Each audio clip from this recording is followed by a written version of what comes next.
이제 이 야곱이 결혼을 하고 야곱에게 이제 여러 가족이 생기고 자녀들이 출산하고 이제 이런 가운데에서 30장에서는 이제 이 라반의 두 딸, 이 레아와 그리고 라헬 사이에 한 남편을 두고 이제 투기와 이 시기 또 쟁투심이 막 일어나서 참 이 여자들이 싸우는 것을 참 이렇게 우리나라에도 그런 거를 이루는 비유 말들이 있잖아요. 이 여자들이 참 이 싸우기 시작하면 중간에 있는 남자가 이게 이제 보통 일이 아닌 것이죠.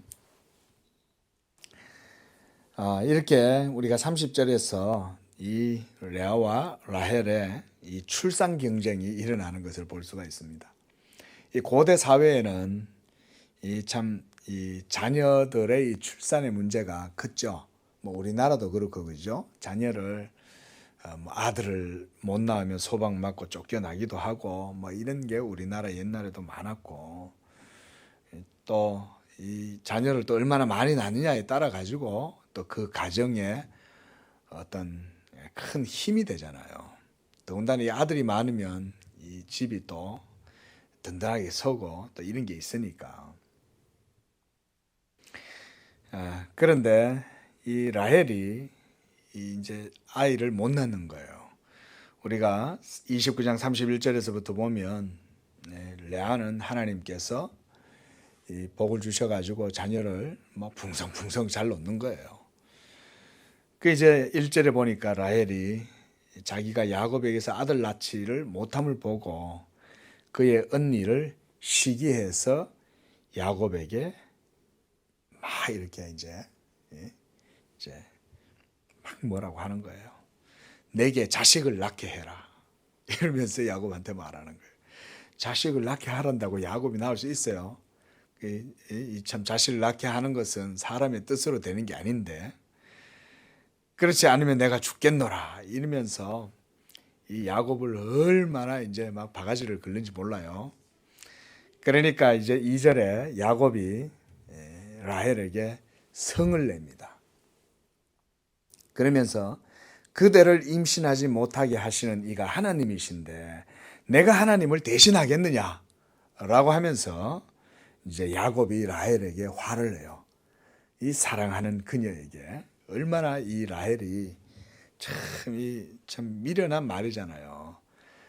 나로 하여금 자식을 낳게 해라고 야곱한테 말을 하면 그 할 수 있냐는 거죠. 그런데 레아는 틀려요. 우리가 여기서 이제 30장에서 보면 이 라헬과 레아의 신앙의 모습을 볼 수가 있습니다. 이 레아는 알력이 부족하고 그리고 여러모로 미모에 있어서도 라헬에게 뒤떨어지고 그래서 이 야곱에게 사랑도 받지 못하고 그랬는데 이 레아에게 하나님께서는 자녀를 낳는 이 복을 주시는 거예요. 그런데 이 자기 잘났다라고 그러고 막 이렇게 언니한테 대들고 이렇게 욕심 많은 이 라헬은 정작 자식이 없는 거예요. 그래서 이 라헬은 이 야곱에게 지금 이렇게 막 투기를 하고 하면서 이 자기 남편을 지금 못 살게 굴고 있는 거예요. 그런데 레아는 이럴 때 하나님께 기도를 하는데 라헬은 그게 아니라 불평하면서 자기 남편을 타박을 한다는 거예요. 이게 레아와 라헬의 차이예요. 이게 계속 나타나요. 30장에. 여인들 입장에서는 한 남편을 두 여인이 소유를 하고 있으니 서로 사랑을 차지하려고 서로 시기하고 쟁투가 벌어지는 것은 어찌 보면 당연한 일이라고도 할 수가 있습니다. 이 라반이 이렇게 일을 만들어 놓은 거죠.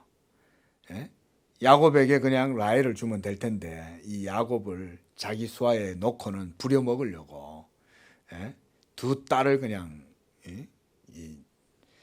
이제 야곱에게 주니까 이런 일이 벌어지게 된 거예요. 그리고 아내들도 저 여인보다 내가 더 남편의 사랑을 많이 받으려면 내가 아이를 많이 놓으면 되는 거예요. 근데 정작 야곱은 라헬을 더 사랑하니까. 예? 그래서 님을 봐야 뽕을 따죠. 근데 이 말이죠. 레아한테는 가지도 안 하고 이제 이러고 있는데, 예? 이 레아와 이 동침을 하면은 레아는 이게 애를 풍성풍성 잘 놓는 거예요. 예? 그 애가 생기니까 이제 애 보러 이제 갈 거 아니에요. 그래서 우리가 이제 29장에서 이 라헬이 하나님이 자기한테 이 아이를 주신 것에 대해서 감사를 하면서 아이들 이름을 이제 르벤이다, 시몬이다 이러면서 이제 이름을 지었어요. 자, 라헬은 언니인 레아보다 이 자신이 어쩌면 이 야곱의 사랑을 받는 그런 정부인이라고 생각했을지도 몰라요. 왜냐하면 이 야곱하고 7년 동안이나 이 연애를 했잖아요. 한 집에 있으면서, 그렇죠? 사실은 어떻게 보면 이 라헬에게 사실은 우선권이 있었다고도 볼 수가 있어요. 순서가. 그런데 그 아버지 이제 라반이 레아를 그냥 몰래 그냥 야곱의 신방에다 들여 넣어버리고 그렇게 해서 레아를 먼저 결혼시켜버린 거죠. 그리고 7일 후에 또 라헬도 이제 아내가 되고 이렇게 된 것이죠. 그러니까 이 라헬 입장에서는 야곱을 처음 만난 것도 자신이었고 야곱이 자신을 사랑했기 때문에 당연히 야곱의 사랑을 자기가 차지해야 된다고 생각했기 때문에 이 야곱이 이제 레아와 결혼한 후에 7년간 또 그 야곱의 사랑을 독차지하고 그러면서 이 레아와의 이 경쟁심에 이 라헬은 이 자만심이 한껏 부풀어 올라 있었다고 볼 수 있어요. 그 자기 언니지만 항상 무시하는 거죠. 예? 언니였을 때는 자매였을 때는 서로 친했을지 몰라도 이제 이 남편을 딱 두고 나니까 서로 이제 그 남편을 놓고 서로 시기가 이제 일어나는 게 이제 보통이 아니죠. 자, 근데 여기서요, 이 하나님께서는 이 교만한 자를 낮추고 겸손한 자를 높이시는 이런 교훈들을 우리가 볼 수가 있습니다. 라헬이 이 자기 아리따움에 도취되어 있을 때 하나님은 도리어 레아를 불쌍히 여기시는 거예요. 그리고 은총을 그녀에게 베풀어 주셔서 그녀가 잉태할 수 있는 힘을 주시는 거예요. 참 여러분 이런 걸 보면 인생의 복은 하나님이 주시는 거예요. 그렇죠? 사람이 아무리 잘난 척하고 아무리 막 이렇게 기고만장하게 나대도 결국은 모든 일들을 이루시고 행하시는 분은 하나님이시다. 하나님이 복 주셔야 됩니다. 자, 이제 3절에서 이제 8절까지의 이렇게 내용을 또 보면요. 이 라헬은 그런 언니에 대해서 질투심을 품어요. 사실 사랑은 라헬 자신이 많이 받고 있는데 이제 남편에게 이제 그 아이들을 출산해서 그것으로 이제 더 자기는 사랑을 차지하고 싶은데 레아가 계속해서 아들을 붕성붕성 놓으니까 이게 이제 그게 이제 시기가 이제 일어나는 거예요. 자, 만약에 이런 가운데에 여러분 보세요. 이 라헬에게 레아가 같이 교만하게 맞서잖아요. 그렇게 도발해버리면 이 야곱의 가정에는 엄청난 파국이 벌어질 수 있는 거예요. 그 레아하고 라헬하고 깨지면 그 자손들도 나뉘어질 거 아니에요. 그렇죠? 근데 희한하게 그래도 이 레아가 성격이 참 수더번하고 착했던 것 같아요. 그 동생이 아무리 막 그렇게 앙칼지게 덤벼들고 잘난 척하고 까불어도 레아가 이 동생과 같이 싸웠다는 얘기가 안 보여요. 예? 자, 그런데 보세요. 계속해서 라헬은요, 자기 남편에 대한 사랑을 계속 갈구하면서 그 레아를, 자기 언니를 계속 시기하면서 이러고 지냅니다. 그 욕심을 안 버려요. 자, 이런 것이 바로 여러분 라헬의 심성과 신앙을 보여준다고 하는 거예요. 여러분 하나님 앞에서 시기한다고 하는 것은 결국은 라헬이 하나님의 주권과 섭리라든가 그리고 하나님의 뜻에 대한 신뢰가 없었다는 것을 의미해요. 그렇죠? 우리가 억울한 일을 당해도 불평하지 않을 수도 있잖아요. 억울한데도. 왜?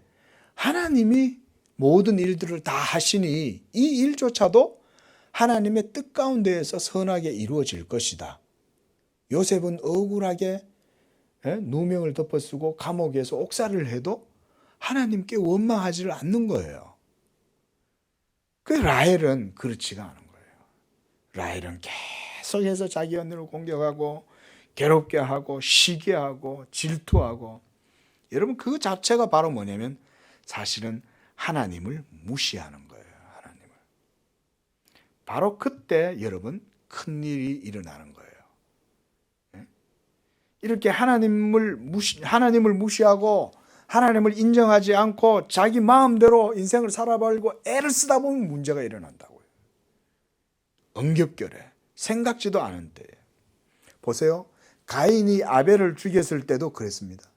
그 시기심이 막 일어나는데 하나님이 심지어 이 가인에게 경고하시잖아요. 죄가 문 앞에 엎드러졌는데 너는 그 죄를 다스려라. 그런데도 이 가인은 자기의 죄를 억제치 못하고 있다가 자기 동생 아벨을 인류 최초로 죽여버린 거예요. 살인자가 된 거예요. 에서가 야곱을 죽이려 한 것도 그와 같은 거예요. 그래서 이 에서가 야곱을 시기를 해가지고 가만히 보니까 이 야곱은 결혼을 라반의 딸에게로 보내가지고 결혼을 시키거든요. 그러니까 이 에서도 야곱을 시기해가지고 이스마엘의 자손들 중에서 혼처를 구하려고 결혼을 거기서 하는 거예요. 이스마엘의 딸과 결혼하는 거예요.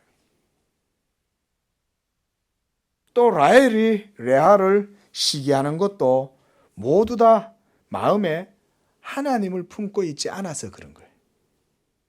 우리가 여러 번 다른 사람을 보고 시기를 하고 그것에 대해서 하는 거는 결국은 마음속에 하나님이 만족을 주지 못하기 때문에 그런 거예요. 그렇죠? 하나님을 우리가 하나님으로 만족하고 감사하다면 뭘 갖다 그렇게 불평하고 시기를 하겠냐 이 말이죠.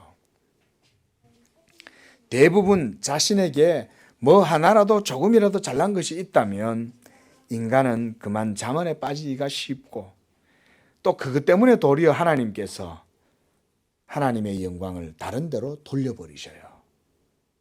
하나님은 자기 영광을 다른 자에게 빼앗기는 걸 싫어하시기 때문에 잘난 척하고 자랑하고 이러면 자만에 빠져 있는 사람에게 하나님이 은혜를 안 주세요.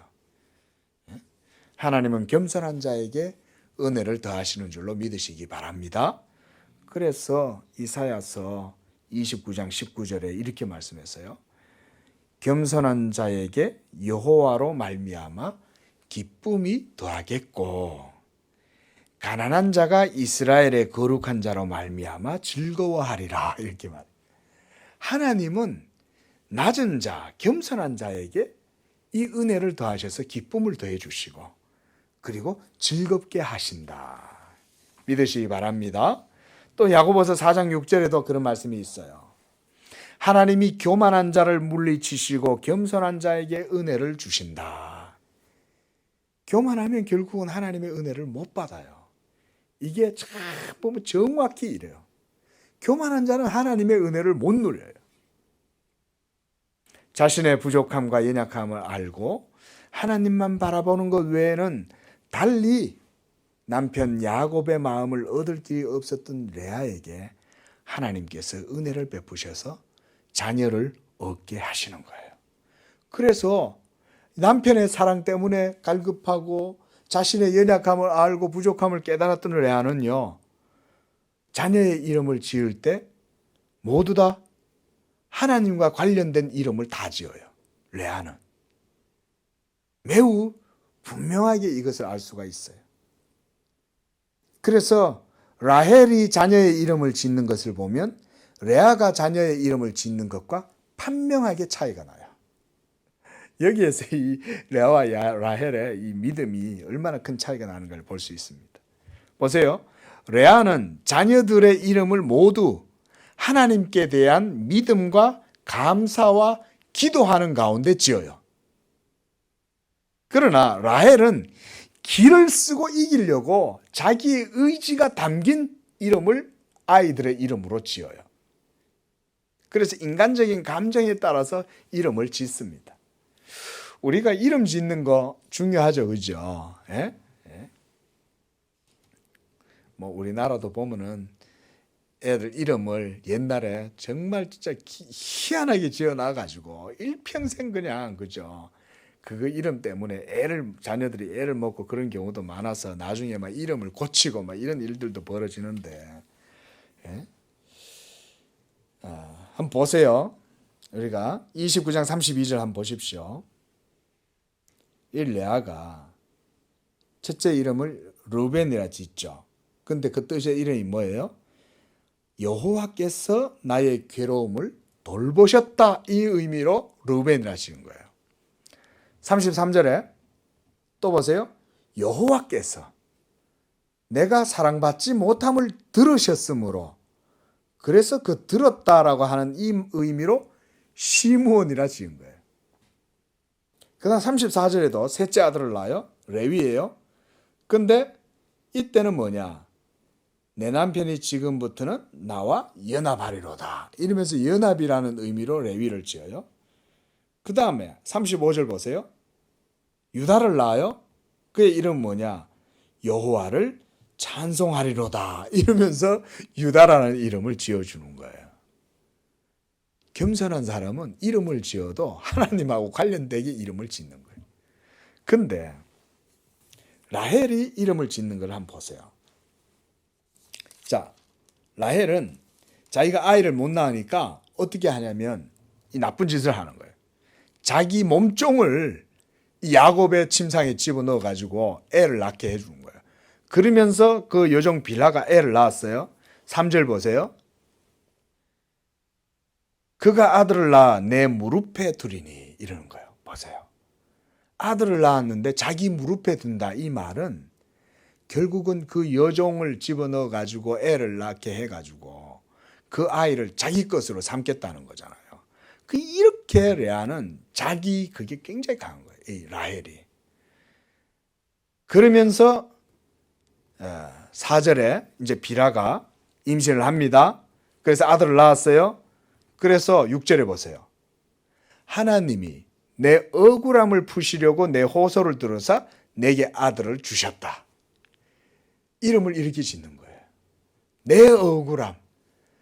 라헬이 뭐가 억울해요? 예? 야곱의 사랑을 온통 다 독차지하고 살았는데 그 욕심 때문에 자기는 억울하다고 생각하는 거예요. 믿음이 없는 거죠. 불평하는 거예요, 하나님 앞에.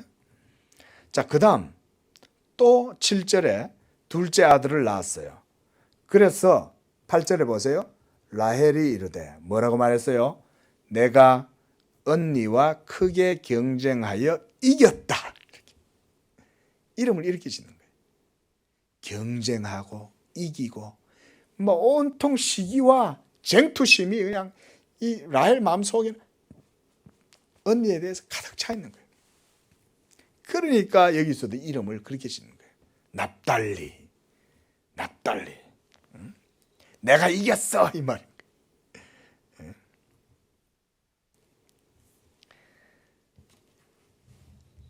자, 이런 점에서 우리가 두 여인의 믿음을 볼 수가 있다는 겁니다.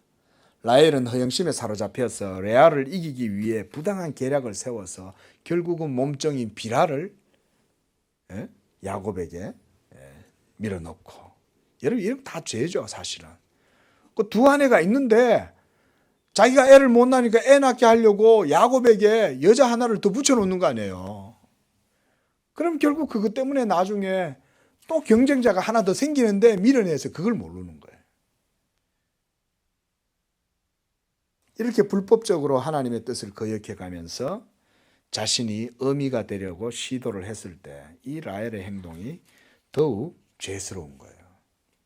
죄를 쌓는 거죠. 여러분 보세요. 이렇게 자식을 자기 사랑의 쟁투의 수단으로 사용하던 이 라헬이 결국 어떻게 된지 아세요? 아이를 낳다가 죽어요. 결국은. 35장에 가면 비극적으로 죽는 거예요. 이 라헬이. 애 때문에 죽은 거예요. 결국은. 애 때문에 목매다가. 그래서 아이를 낳다가 상고로 죽습니다. 상고로. 옛날에는 이런 경우들 덜 있었잖아요. 그죠?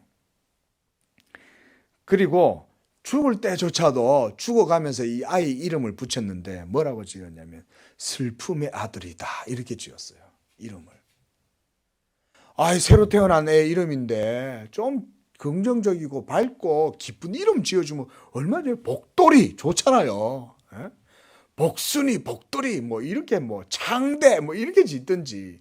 근데 이름을 베노니 이렇게 지은 거예요. 베노니. 예? 베노니란 말이 슬픔의 아들이란 말이에요. 그래 이제 야곱이 이제 이 상고로 죽어간다고 하니까 이제 이 라헬 옆에 이렇게 있는데 손을 붙들고 이렇게 있는데 이 라헬이 죽어가면서 여보 이 아이의 이름은 슬픔의 아들이라고 지어 이러면서 베논이라고 부르면 좋겠다라고 하니까 야곱이 옆에 있다가 아니야 베냐민이라고 해 이렇게 해서 야곱이 그 막내 아들 이름을 베냐민으로 지어요. 이 베냐민이라는 이름은 오른손의 아들이다 이런 말이에요. 긍정적이잖아요. 예? 야곱은 믿음의 족장이니까. 그 여러분 라헬이 평생을 이렇게 산 거예요. 죽을 때까지. 참 여러분. 그러나 우리가 이런 참 어떻게 보면 참 슬픈 이야기이기도 하고 안타까운 인생들의 이야기라고 하지만 그러나 이 두 여인의 그릇된 경쟁심, 자녀 출산 경쟁, 참 웃지 못할 일이죠. 그런데 이런 경쟁이 도리어 하나님의 섭리를 이루게 되었다는 점을 우리가 생각해 봐야 됩니다. 이로 말미암아 이스라엘의 12지파가 형성이 되었다는 거예요. 그것도 네 아내를 통해서 레아와 라헬과 그다음 실바와 빌하와 이렇게 네 여인들을 통해 가지고 이스라엘의 12지파가 태어나게 되고 이들이 바로 교회의 모체가 된 거예요. 여러분 우리가 이 창세기를 통해서 보잖아요. 하나님의 섭리는 우리 사람의 그런 생각이나 어떤 판단으로 측정할 수가 없어요. 하나님의 길은. 그러나 인간의 부족함과 연약함을 통해서도 하나님은 자기의 언약이 태동할 수 있도록 역사하신다는 거예요. 우리가 이것을 바로 창세기를 통해서 봐야 된다. 하나님이 말씀하시고 뜻하시고 이루시는 명하신 것들은 모두 다 이루어지는 줄로 믿으시기 바랍니다. 여러분들을 통해서도 하나님은 그 일을 하신다는 거예요. 내가 지금 비록 부족하고 연약하고 남루하고 이 세상 사람들이 봤을 때 결코 별거 없는 것 같아도 하나님의 약속의 말씀이 여러분에게 있고 여러분의 가정에 있으면 하나님이 여러분들의 부족함 속에서도 하나님의 전능하신 역사를 이루신다. 이게 여러분 우리가 구약성 특히 창세기를 통해서 보아야 될 귀한 교훈이에요. 그와 같이 교회 안에서 하나님께서 베푸시는 은혜는 값없이 베풀어 주시는 거예요. 그리고 하나님의 은혜는요, 하나님이 명하시고 태동시키시면 어떤 상황 속에서도 이게 뿌리를 내리고 발화가 되고 싹이 트고 번성하게 돼 있어요. 왜냐하면 하나님의 복이니까. 그 복을 구하시기를 바랍니다. 그게 하나님의 축복이에요.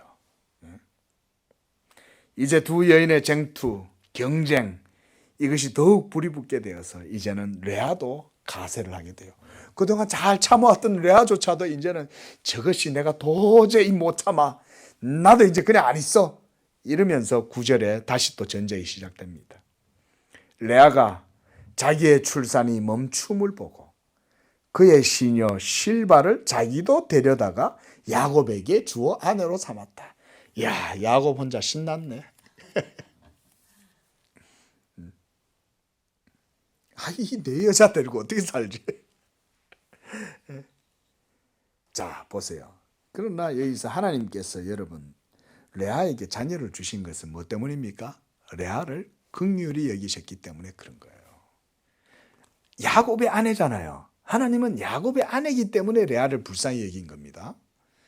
야곱과 상관없으면 하나님은 그냥 내버려 두시는 거예요. 그런데 야곱의 첫째 정부인이기 때문에 이 정씨를 하나님께서 자녀 없이 사랑도 못 받고 그냥 내버려 두니까 하나님이 이게 마음이 불편하신 거예요.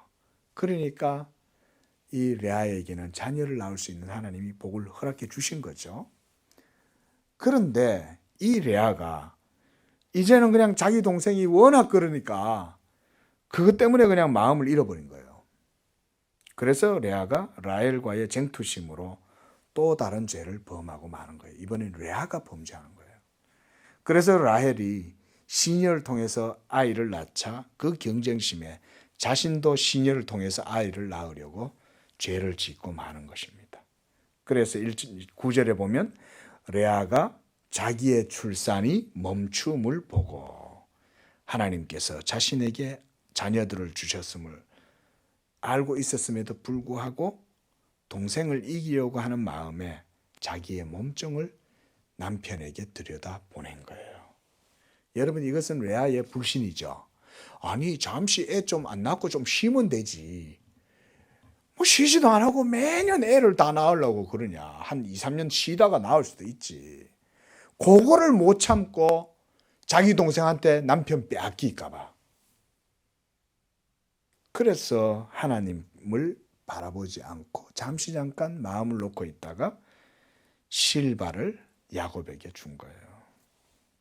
그 레아는 시녀인 실바가 야곱에게서 아들을 낳을 때 그 아이의 이름을 뭐라고 지었냐? 복되도다, 이렇게 이름을 지었어요. 그게 바로 갓이라는 이름이에요. 갓. 11절에. 그래도 이 레아는 보면 이름을 지어도 항상 이렇게 긍정적이에요. 그 겸손한 사람은 항상 이렇게 모든 걸 다 좋게 봐. 예? 근데 욕심이 많고 자기가 잘났다고 생각하고 이러면 모든 게 다 불평이야. 그러면 모든 게 다 슬프고 모든 게 불평이고 이렇게 이름을 짓는단 말이죠. 예. 그리고 아마 모르긴 몰라도요, 이 레아는 자기 시녀에게도 다정했을 것 같아요. 그래서 이 12절에 보면 실바가 둘째 아들을 야곱에게서 낳았어요. 그랬더니 13절에 레아가 또 이름을 지었어요. 기쁘도다, 이렇게. 자기 애가 아니잖아요. 시녀가 낳았는데도 그 아이를 정말 이 마음으로 품어주는 거예요, 이 레아는. 예? 그저 자기 소유로 삼아갖고 자기 명예나 자기 훈장으로 삼으려고 한 게 아니라 이걸 다 품어가 기쁘다, 이렇게 짓는 거예요. 기쁘다, 이름을. 그래서 이름을 아셀이다, 이렇게 지었어요. 이렇게 레아는 심성이 너그럽고 긍정적이고 또 풍부했다. 긍정적인 사람은 항상 이래요. 믿음의 사람, 겸손한 사람은 마음이 항상 풍성한 줄로 믿습니다. 우리 양재교회도 이 지역을 이런 마음으로 품었으면 좋겠다. 복되도다, 기쁘도다, 이런 이름, 그렇죠? 기쁨, 복되다, 이런 게 얼마나 좋습니까? 자, 이제 14절입니다. 이제 이런 출산 경쟁이 이제 끝났나 싶었습니다. 그런데 여전히 불신은 꺼지지 않고 계속되고 있어요. 14절에 보니까 밀 거둘 때에, 추수 때죠. 이 식물들이 이제 많이 자라가지고 이제 꽃이 피고 왕성할 때가 이제 밀 거둘 때인데 루벤이 들에서 합한 채를 얻었다 그랬어요. 여기서 합한 채라는 거는 여러분 이게 붉은 열매가 달리는 야생초입니다. 그걸 이 영어로는 이게 맨드레이크라고 하는 야생초예요. 맨드레이크. 그 히브리어로는 이게 두다임이다, 이렇게 말해요. 두다임을 합한 채라고 그래요. 그 이 두다임은 무엇에 쓰냐면 보세요.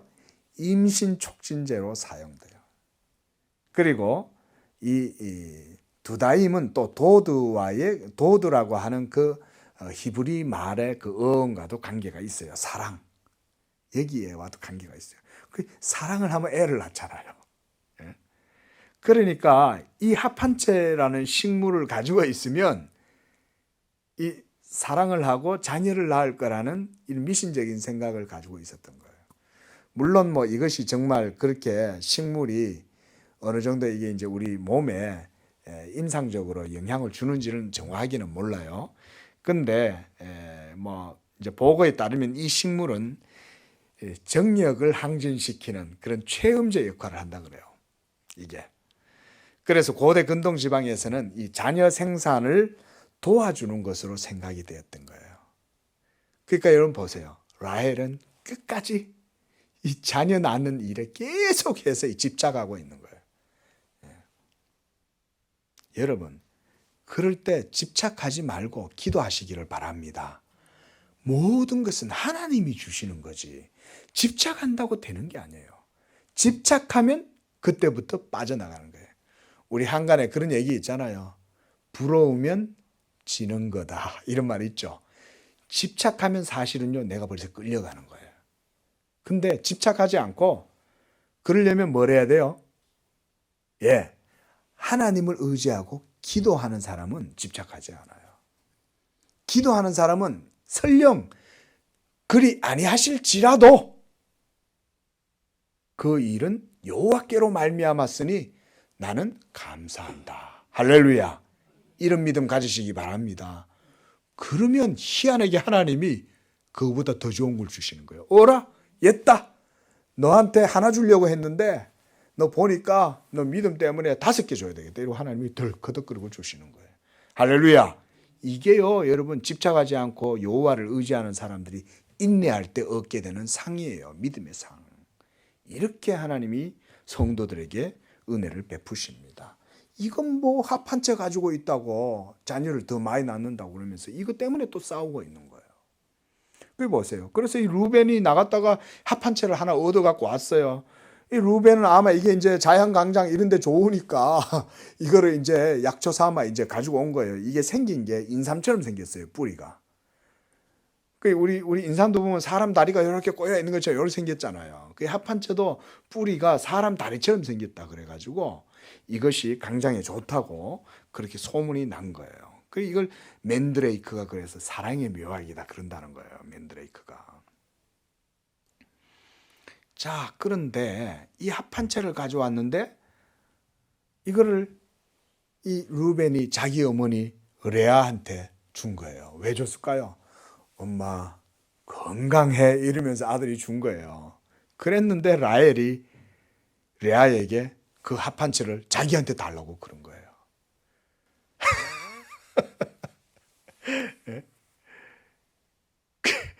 이 라헬이 얼마나 시기심이 쟁투심이 얼마나 강한지 그것까지 뺏으려고. 그러니까 이제 15절에 레아가 이 라헬한테 드디어 화를 내는 거예요. 네가 내 남편 빼앗은 것도 작은 일이냐? 그런데 네가 내 아들의 이 합한채도 빼앗고자 하는 거야? 이러면서 막 이제 라헬한테 대드는 거예요. 막 소리를 지르고. 그 말이 여기 이렇게 이제 모세가 아주 점잖하게 기록했지만 여러분 이 상황을 우리가 리얼하게 드라마틱하게 현장에서 본다고 생각해 보세요. 어쩌면 머리채 붙들고 막 먼지 나도록 싸우지 않았겠나. 그러면서 막 라헬한테 소리를 지른 거예요. 그랬더니 그러면 이 라헬이 참 즐겨요. 그러면 언니의 아들의 합한채 대신에 오늘 밤에 내 남편이 그럼 언니와 동침해라. 그 합한채 얻으려고 남편을 그날 밤에 그럼 언니가 오늘 밤에 남편 가져 이러면서 주는 거예요. 아이고 주야. 여기서 라헬도 보세요. 말을 할 때도 언니의 남편이 아니야. 내 남편이야. 네? 그러면서 오늘 밤에 내 남편이 이렇게 말하는 거예요. 레아 입장에서는 얼마나 황당하겠어요. 왜 남편이 네 남편이냐? 내 남편이야. 이렇게 말할 거 아니에요. 그런데 오늘 뭐하고 바꿔치기 하는 거예요? 합한채하고 바꿔치기 하는 거예요. 자, 레아가 이 라헬의 이런 요구 조건에 응했단 말이에요. 왜 응했을까요? 레아는 집착하지 않으니까 합한채 그냥 네 가져 이렇게 해버린 거예요. 그래, 이거 뭐 둘에 많이 나는 거 또 하나 캐오면 되는 거지. 설령 그게 정말 좋다면, 그쵸? 그 남편하고 하룻밤 지내는 게 더 나은 거지. 그거 합한채 가지고 있은들 뭐 하냐 이거예요. 이렇게 여러분 집착하면요, 헛된 욕심에 사로잡히고 그러다 보면 엉뚱한 걸로 문제를 해결하려고 시도를 해요. 이게 하나님을 의지하지 않고 믿음으로 살지 않으면 인간적인 방법을 쓰다가 결국은 자기 꾀에 빠진다 이 말인 거예요. 그래서 저물 때에 야곱이 일을 마치고 돌아오니까 레아가 나와가지고 영접하면서 나는 당신은 오늘 나하고 잘 거야 이러면서 이제 왜냐하면 내가 라헬한테 합한 채를 주고 내가 오늘 밤에는 내가 당신을 샀어 이렇게 말하는 거예요. 이거 보세요. 당신을 샀노라 이렇게. 그러니까 이제 야곱도 가고 싶은 건 라헬한테 가고 싶은데 이 저들끼리 뭐 부인끼리 그냥 서로 이제 형님 동생이 거래를 했다 하니까 어쩌겠어요. 그러니까 이제 그날 밤에는 레아에게로 들어가서 동침을 한 거예요. 그랬는데 합한 채를 가지고 있던 라헬은 애를 못 낳고 또 레아가 또 애를 낳은 거예요. 그날 밤에. 17절 보세요. 하나님이 레아의 소원을 들으셨으므로. 자, 여러분 보세요. 레아는 기도하니까 하나님이 레아의 기도는 들어주시는 거예요. 근데 라헬은 기도를 안 해. 합한 채나 구하러 돌아다니고 시기하고 질투하고 남편한테 불평하고 시녀들이나 막 이용해서 애를 낳게 하면 남편의 사랑을 얻을 줄로 생각하고 이런 식으로 행동을 한다는 거예요. 그러나 레아는 기도함으로 하나님이 레아의 소원을 들어주셨어요. 그래서 임신해서 5번째 아들을 야곱에게서 낳았어요. 그래서 레아가 내가 내 시녀를 남편에게 주었으므로 하나님이 내게 그 값을 주셨다 이러면서 이번에는 그의 이름을 이사가리다 이렇게 지었어요. 하나님이 내게 그 값을 치러 주셨다 이 말. 자, 이렇게 보세요. 레아가 시녀를 남편에게 주었으므로 하나님이 내게 값을 주셨다 이 말은 결국은 레아가 시녀 이 실바를 남편에게 줄 때 어떤 마음이었는가를 여기 보여주는 거예요. 실바를 통해서 자기의 소유욕을 채우려고 한 게 아니라 그걸 통해서 남편에게 아들을 더 낳을 수 있도록 하는 수단 정도로 생각했다는 거예요. 이렇게 레아는요 이타적인 사람이었어요. 자, 그리고 19절에 레아가 또 임신해서 아들을 낳아요. 자, 잘 놓는다 그죠? 그래서 20절에 이번엔 뭐라고 말해요? 하나님이 내게 후한 선물을 주시도다.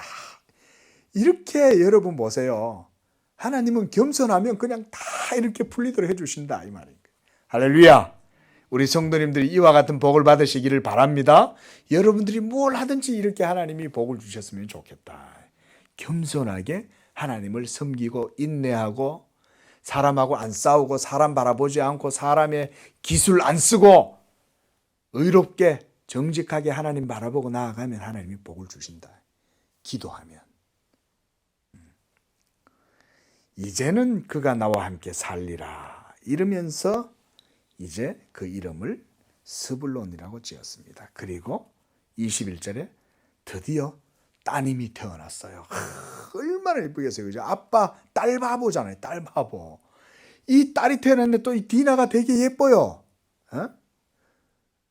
그 이 레아는 이 알력이 부족하고 이 보면 좀 약간 좀 그렇게 뭐 잘난 거 아닌 것 같은데 이 디나는 또 예뻐요. 그래가지고는 이 디나가 얼마나 동네에 또 소문이 났는지 몰라. 그러니까 이 디나 때문에 또 야곱이 얼마나 좋아했겠어요. 딸이 태어났으니까. 그때 이제 이 라헬이 완전히 기가 꺾인 거예요. 그쵸? 아니 합한 채를 가지고 있는데도 안 되고 빌하를 통해서 아들을 낳아줘도 사랑도 못 얻고 나는 도대체 왜 이러나 이러는데 그때 하나님이 생각을 해주신 거예요. 22절 보세요. 하나님이 라헬을 생각하신지라. 그러면서 하나님이 그제서야 그의 소원을 들어주시는 거예요. 여러분 하나님이 안 해서 안 하시는 게 아니에요. 하나님은 다 때를 기다리시는 거예요. 그러면서 그가 임신하여 아들을 낳고 그때서야 비로소 라헬은 하나님의 이름을 지어요. 이름을 지을 때 하나님이 내 부끄러움을 씻으셨다. 이러면서 이제 하나님을 인정하기 시작해요. 그러면서 그의 이름을 요셉이다. 이렇게 지었어요. 그러면서 24절 보세요. 여호와는 다시 다른 아들을 내게 더하시기를 원하노라.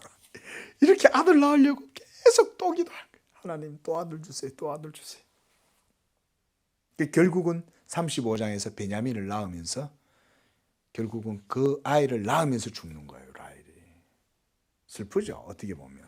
참 그 남편의 사랑에 목매고 아들 낳으려다가 이렇게 결국은. 야곱 25절 라헬이 요셉을 낳을 때 이 25절에서 모세는요 요셉을 강조해요. 요셉이 이제 중요한 인물이라는 것을 모세는 여기 염두에 두고 쓰고 있는 거예요. 그래서 라헬이 요셉을 낳을 때에 야곱이 라반에게 이르되 나를 보내어 내 고향 나의 땅으로 가게 하소서 이렇게 말해요. 그러면서 외삼촌에게서 일하고 얻은 처자를 내게 주시고 나로 가게 하소서. 왜냐하면 이제 분가하고 싶은 거예요. 너무 오랫동안 이제 장인이잖아요, 라반이. 그러니까 이제 그 밑에서 있으니까 이제 분가가 자기도 이제 세를 얻어서 자기 이제 집을 마련하고 싶은 그때가 된 거예요. 그래서 이제 외삼촌에게 그걸 구합니다.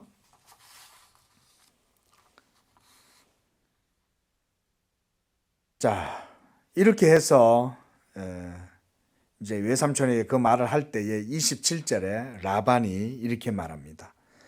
여호와께서 너로 말미암아 내게 복 주신 줄을 깨달았다. 이게 야곱의 인생 자체가 우리가 야곱이 바단 아람으로 가면서 그죠? 그가 베델에서 누워서 잠자고 있을 때 하나님을 만나고 할 때 하나님께서 이 야곱에게 하신 약속의 말씀이 그거였잖아요. 네가 어디로 가든지 내가 너와 함께하고 네가 무엇을 하든지 내가 너를 도와주겠다. 너를 축복하는 자에게 내가 복을 주고 너를 저주하는 자에게 내가 저주하고 내가 너와 함께하리라. 그 약속이 이런 말씀을 통해서 확인이 되죠. 그래서 여호와께서 너로 말미암아 나에게 복을 주신 줄을 내가 깨달았다. 라반이 이렇게 말하잖아요. 우리 양재교회 때문에 이 지역이 복받게 되는 줄로 믿습니다. 이것이 바로 예수 믿는 사람들이에요. 우리 성도님들의 삶을 통해서 다른 사람이 복을 받게 되는 줄로 믿습니다. 이게 하나님이 함께 하시는 사람의 특징이에요. 여러분들이 가는 곳곳마다 여러분 때문에 다른 사람이 복을 받는다는 마음을 가지시면 돼요. 왜냐하면 하나님은 언약의 사람과 함께 하시기 때문에. 그러니까 라반 입장에서는 이 야곱을 보내주기가 싫은 거예요. 보니까 야곱이 하는 건 뭐든 다 잘 되거든요.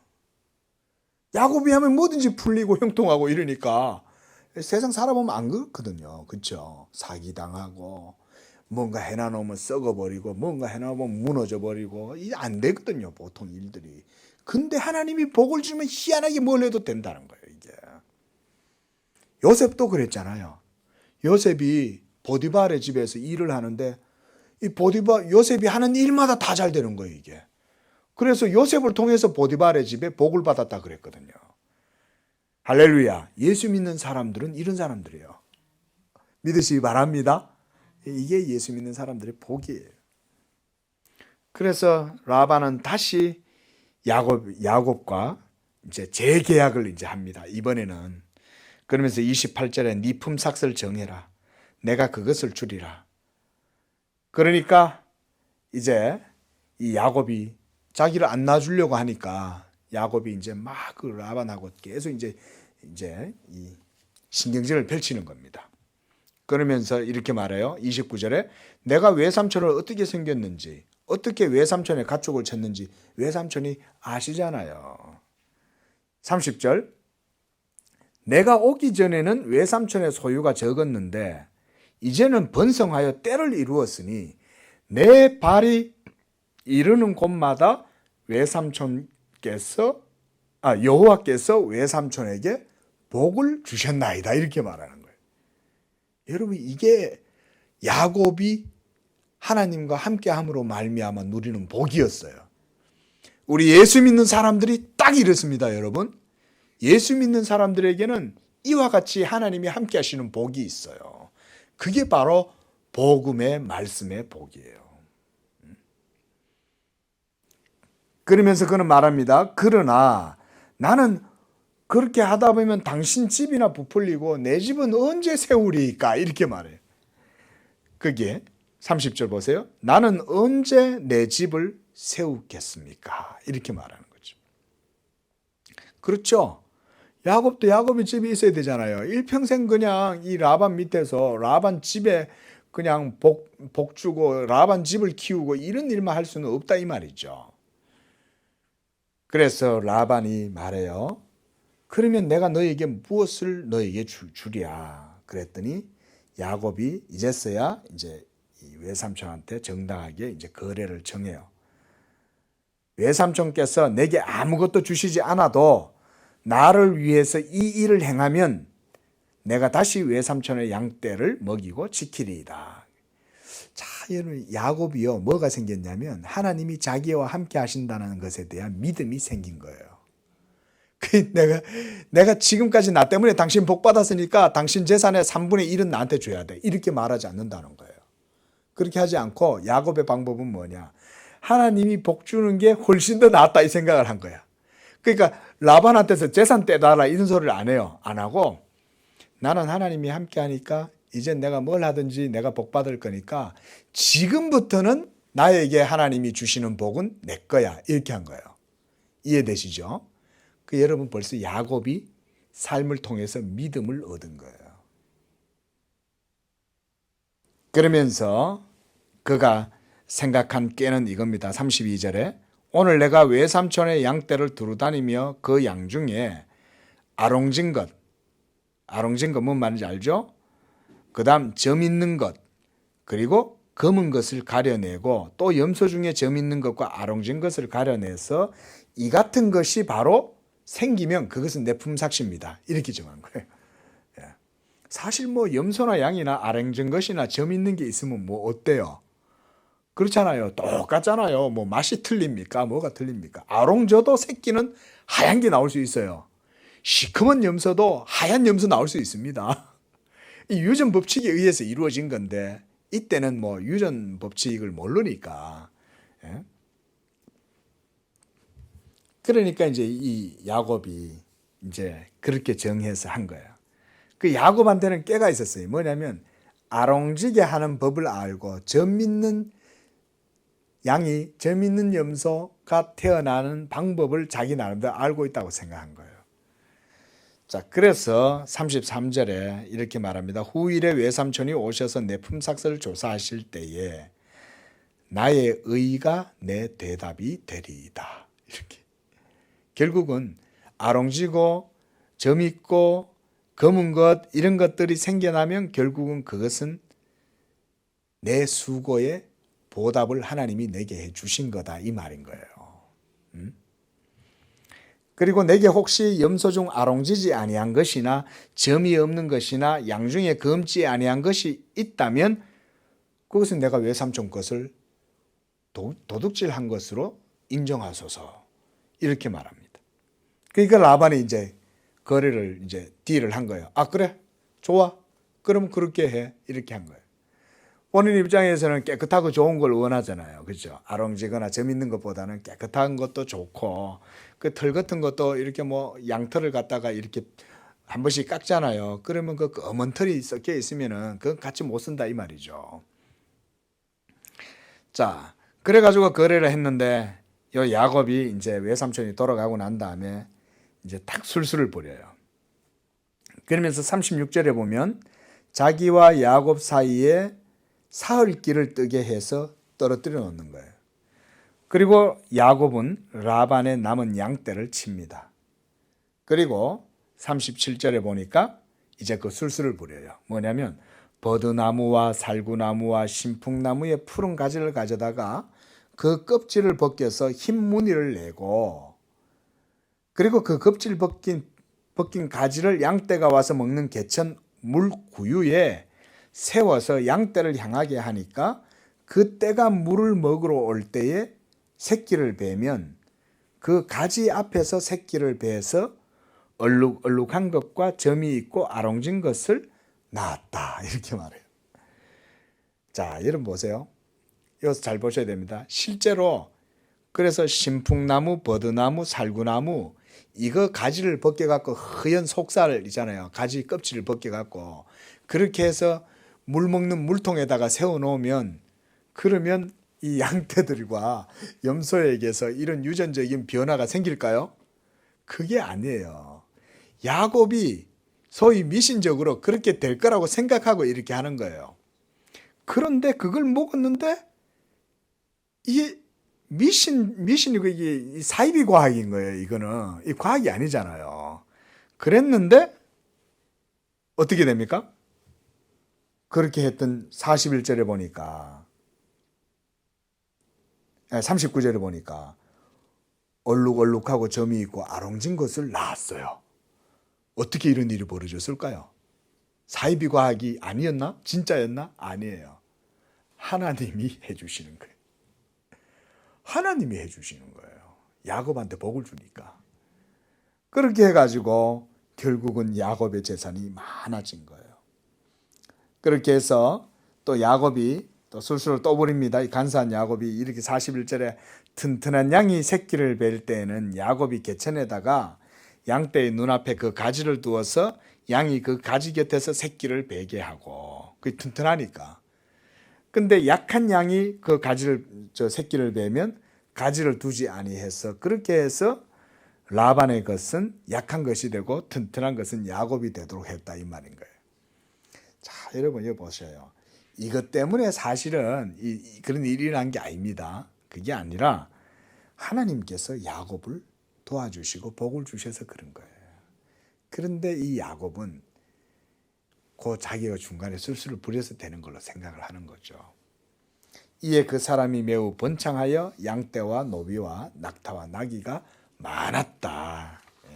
이렇게 해서 야곱이 풍성하게 됐는데 결국은요 하나님께서 이 야곱에게 이런 복을 주시는 것입니다.